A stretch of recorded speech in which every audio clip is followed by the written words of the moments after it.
जो बीजेपी है, ये जहाँ भी इलेक्शन होती है वहाँ ये वॉशिंग मशीन लेके पहुँच जाते हैं ईडी वाले। देश की इतनी बड़ी एजेंसी है, मैं नहीं समझता कि इसको पॉलिटिकल सिस्टम की कठपुतली बनना चाहिए। राणा सोढी की बात कर रहा हूँ जो हमारे कैबिनेट मिनिस्टर थे।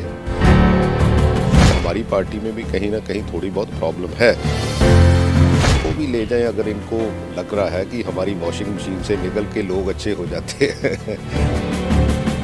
पंजाब में मोदी जी का कुछ नहीं है।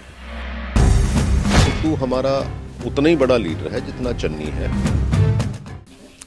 देखो, पार्टी ने जो डिसीज़न लिया है वो सबके लिए एक बराबर है, और मैं समझता हूँ हमारे प्रधान साहब ने उसको बड़ा ग्रेसफुली आगे बढ़ाया है। और हम एज ए, क्योंकि लोग कहते थे कि हाँ भाई इनमें डिवीज़न है, ऐसा कुछ नहीं है। इस पार्टी में डेमोक्रेसी है, और मैं समझता हूँ कि ये लॉन्ग वे में आगे जाएगी और पंजाब में कांग्रेस की सरकार बनेगी। कल सिद्धू साहब ने भी स्टेज पर से जो बोला दर्शनी घोड़े की बात करी थी, कहीं ना कहीं उसको किस प्रकार से देखो, उनका ये स्टाइल है यार। आप हर बात को, अगर उन्होंने ही उसको प्रपोज किया, उन्होंने ही आगे बढ़ाया, तो आप क्या समझते हो कि, क्योंकि उसका एक स्टाइल है नवजोत का, और मैं समझता हूँ कि डेमोक्रेसी के लिए ये अच्छी बात है। तो कहीं ना कहीं ये नहीं लगता कि जैसे पिछली बार सिद्धू साहब जो बोल रहे थे कि जो सीएम है वो देखना चाहिए, और थोड़ी जो कांग्रेस के जो कार्यकर्ता है वो भी नाराज चल रहे थे, उसको लेके कैसे?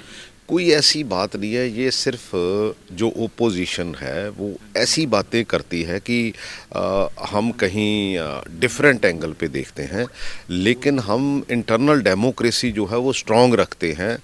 उसी से पंजाब का भला हो सकता है, उसी से देश का भला हो सकता है। क्योंकि जो विरोधी है ना, खास करके बीजेपी और बीजेपी की बी टीम आप, ये इसको 2024 का नींव पत्थर मांगती है, इसलिए ये ऐसी बातें करती है। जी, मीडिया में भी ऐसी बातें करती हैं, अदरवाइज भी ऐसी बातें। क्योंकि आप कैंपेनिंग कर रहे हैं, आप अपने कॉन्स्टिट्यूंसी में जाते हैं, जब 4:30-5 बजे सीएम चेहरे का अनाउंसमेंट हुई, राहुल जी ने करा, तो उत्साह जो वर्करों में था, जो वोटरों में उत्साह था, वो कैसा था?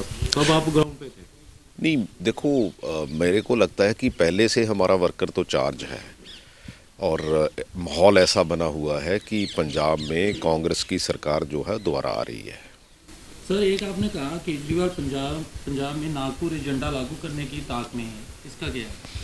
देखो, ये बीजेपी की बी टीम है, यही आइडियोलॉजी है। आप इसको डीप थोड़ा सा समझिए कि जहाँ जहाँ भी कहीं एंटी इनकम्बेंसी होती है, बीजेपी ने अपनी बी टीम फीड कर दी है कि हाँ भी उस एंटी इनकम्बेंसी को आप उठाओ। सो ये प्योरली आप ये जो पार्टी जहाँ से निकली थी, इंडिया अगेंस्ट करप्शन, उसके बाद का जो सीन देखो और आज तक का सीन देखो, आपको बिल्कुल क्लियर कट समझ आ जाएगी। एक आपने कहा कि जो धारा 370 और खेती कानून तक जो आपकी दिल्ली सरकार है उसकी कहीं ना कहीं, देखो, 370 जब बीजेपी ने तोड़ी थी JNK में, तो ये कभी भी, ये भी और अकाली दल भी, इन्होंने कभी भी उसका विरोध नहीं किया।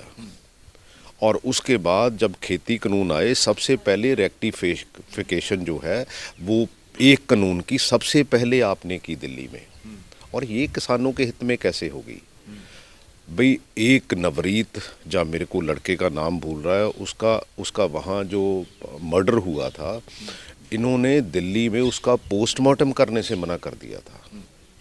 क्योंकि ये ऐसी चीज़ें होती है जहाँ इंसान को भी और सरकारों को भी परखा जाता है। बाकी तो हंसते हुए सारे देखते हैं, तो कहीं ना कहीं सहानुभूति करने आ जाते हैं, लेकिन जो डिसीजन होते हैं अल्टीमेटली वो किसी ना किसी तरह से आपको आपकी दिशा और दशा में निर्देश देते हैं। मुख्यमंत्री चरण सिंह चन्नी के भांजे को कल देर रात मेडिकल करवाया गया ईडी द्वारा, और कल उनकी पेशी है दोबारा अदालत में, तो उसे लेके कैसे देखते हैं? देखो, मैं ज़्यादा कमेंट नहीं कर सकता, लेकिन जो बीजेपी है, ये जहाँ भी इलेक्शन होती है वहाँ ये वॉशिंग मशीन लेके पहुँच जाते हैं ईडी वाले। तो ये देश की इतनी बड़ी एजेंसी है, मैं नहीं समझता कि इसको पॉलिटिकल सिस्टम की कठपुतली बनना चाहिए। जो कानून के हिसाब से वो करना चाहिए, लेकिन इलेक्शन के समय क्यों? ये बंगाल में भी हुआ, ये यूपी में भी हुआ और ये अभी पंजाब में भी कर रहे हैं। और हमारे कुछ लीडर यहाँ से जो कांग्रेस में गंद डाल रहे थे ना, वो भी इन्होंने अपनी मशीन से निकाल के उसको साफ सूफ कर लिया। कांग्रेस के कई लीडर जो भाजपा में शामिल हो रहे हैं लगातार। मैं उनकी बात ही कर रहा हूँ, राणा सोडी की बात कर रहा हूँ जो हमारे कैबिनेट मिनिस्टर थे। और मैं तो कहता हूँ कि और भी कोई ऐसे जो लोग हैं, मैं नहीं कहता कि हमारी पार्टी में भी कहीं ना कहीं थोड़ी बहुत प्रॉब्लम है, but at the same time ये उनको भी ले जाएं अगर इनको लग रहा है कि हमारी वॉशिंग मशीन से निकल के लोग अच्छे हो जाते हैं। अरे एक बात बता दे, कल राहुल जी आए जिन्होंने वर्करों को चार्ज करा, कांग्रेस कार्यकर्ता तमाम चार्ज हो गए। अगर कल को मोदी जी की वर्चुअल रैली होती है या कोई भी केंद्र का पंजाब में मोदी जी का कुछ नहीं है। पंजाब एक डिफरेंट आइडियोलॉजी है। पंजाब हमेशा जितने इंट्रूडर्स आए हैं, हमारी हिस्ट्री क्या है, जितने इंट्रूडर्स आए हैं वो पंजाब से होके ही गुजरे हैं। पंजाब ने ही रेजिस्टेंस की है। क्योंकि अगर ये खेती कानूनों की बात करें, बाद में हरियाणा वाले और यूपी वाले और तमाम किसान मिल गए, लेकिन शुरुआत तो किसानों ने पंजाब से की है। और हर पार्टी ने, हर पंजाबी ने अक्रॉस द सेक्शन उनको समर्थन दिया है और इसीलिए वो कामयाब हुए हैं। क्योंकि पंजाबी जब भी कहीं कोई जुल्म होता है तो पंजाबी इकट्ठे होते हैं।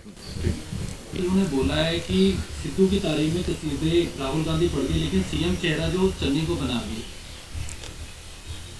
नहीं, सिद्धू एक अच्छा इंसान है, ईमानदार इंसान है, अच्छा ओरेटर है, तो उसमें कसीदे पढ़ने वाली क्या बात है? क्योंकि कभी ना कभी तो एक चेहरा ऐलान करना होता है और पार्टी ने किया है। और सिद्धू हमारा उतना ही बड़ा लीडर है जितना चन्नी है, और उतना ही इवन के जाखड़ भी उतना ही बड़ा लीडर है। तो मैं तो ये समझता हूँ कि टीम बन के हम आगे बढ़ेंगे और पंजाब को जो परिस्थितियाँ आज है उससे बेहतर परिस्थिति में ले जाने में हम काम करेंगे।